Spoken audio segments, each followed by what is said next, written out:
சீரியல்களின் full எபிசோடுகளை Sun டிவியில் ஒளிபரப்பான உடனே எக்ஸ்க்ளூசிவாக சன் நெக்ஸ்டில் மட்டும் ஃப்ரீயா பாருங்கள்.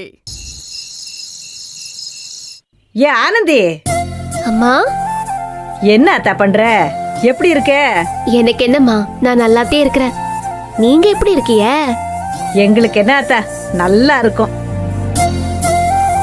ஆமா, ஏன் 2-3 நாளா போனையே காணா? அது அது வந்து கொஞ்சம் வேலையா இருந்தேம்மா. சரித்தா சரித்தா, வேற ஒண்ணும் அங்க பிரச்சனை இல்லையே? அதெல்லாம் ஒண்ணும் இல்லம்மா. சரி, நான் சொல்ல வேண்டிய விஷயத்த சொல்லிவிடுறேன். நம்ம ஊர் பச்சையம்மன் கோவில்ல தீமிதி திருவிழா வருது. அப்படியா? எப்பமா வச்சிருக்காங்க? வர பௌர்ணமி அன்னைக்குதான். முந்தின நான் பொங்க வச்சு காப்பு கட்டிடுவோம். உரியடி கயிறு இழுக்கிற போட்டி எல்லாம் இருக்கு. பௌர்ணமி அன்னைக்கு தீமிதி. 2 வருஷமா அக்கா கல்யாணத்துக்கு வேண்டிக்கிட்டு தீயில நடந்த இது 3வது வருஷம்.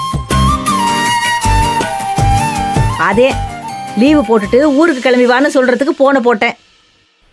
ஞாபகம் இருக்குதுமா, ஆனா வேலையில எப்படி லீவு கேக்குறதுன்னு யோசனையா இருக்குது. எப்படியாச்சும் சொல்லி புரிய வச்சுட்டு வாடி.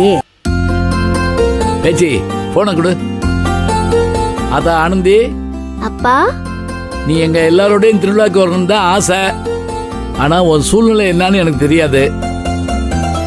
வந்தா நாங்க சந்தோஷப்படுவோம்மா. அப்புறம் உன் இஷ்டம்மா. ஏங்க வர்ற பிள்ளை ஏங்க தடுக்கிறீங்க? வேண்டுதல் இருக்குங்க. ஏ பேச்சி, இப்பதான் அங்க போய் பிறந்தநாள் கொண்டாடுறோம், ஊர் சுத்தம்னு 2 நாள் பிள்ளைய லீவ் ஓட வச்சிட்டோம். சும்மா சும்மா யாராவது லீவ் கொடுப்பாங்களா? அதான் அவ சூழ்நிலை எப்படின்னு பாத்துட்டு வான்னு சொன்னேன். பச்சையம்மையாரு நம்ம தெய்வம் தானே, நம்ம சூழ்நிலை தெரியாதா? அப்பா அப்பா சொல்லாதா? நீங்க எதுக்குப்பா சண்டை போடுறீங்க? நான் கேட்டுட்டு நாளைக்கு தகவல் சொல்றேன். சரி அத்தா, நீ கம்பெனில பேசிட்டு சொல்லு. வச்சிடுறேன்ப்பா. வச்சிருப்பா.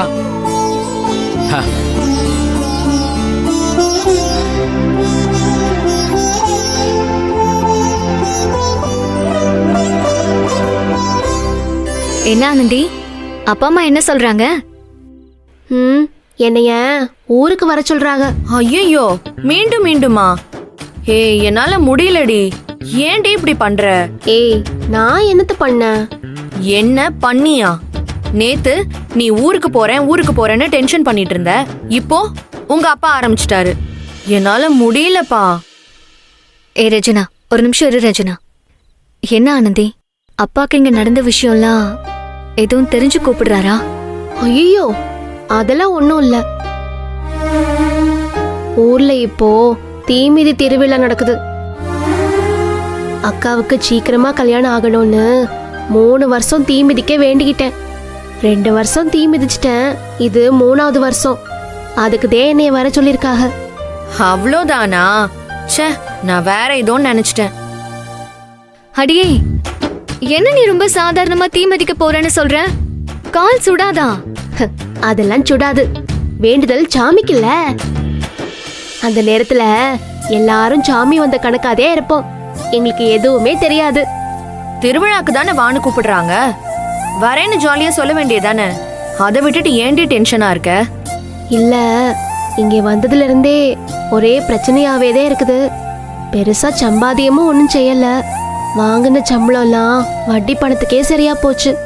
இப்ப திருவிழாக்கு போகும்போது ஏகப்பட்ட செலவு இருக்கும். அது மட்டும் இல்லாம ஊரை விட்டு வந்து மறுபடியும் திருவிழாக்கு ஊருக்கு போறேன். அங்க எல்லாரும் நான் ஏதாச்சும் வாங்கி வருவேன்னு எதிர்பார்ப்பாக. வெறும் கையோட போய் இறங்கணும்னு நினைச்சா மனசுக்கு ஒரு மாதிரியா இருக்குது. ஏன் அப்படியெல்லாம் யோசிக்கிற? உன் நிலைமை உன் அப்பா பக்கத்துல இருந்து பாத்திருக்காரு. அவருக்கு தெரியாதா அங்க யாரும் உன்னை எதுவும் நினைக்க மாட்டாங்க? அது எல்லாத்தையும் விட உன்னோட வேண்டுதலுங்கிறது உன் அக்கா கல்யாணம் சம்பந்தப்பட்டது இல்லையா? உன் அக்காவுக்கு கல்யாணம் நடக்கணும்ன்றதுக்காக தானே நீங்க வந்து இவ்வளவு கஷ்டப்பட்டு இருக்க. இப்போ இந்த வேண்டுதல் முழுசா நிறைவேற்றுறது மூலமா அக்கா கல்யாணம் நடந்தா அது நல்லதானே ஆனந்தி? நீ எதை பத்தியும் யோசிக்காம ஊருக்கு கிளம்பி போய் வேண்டுதல நல்லபடியா முடிச்சிட்டு வா.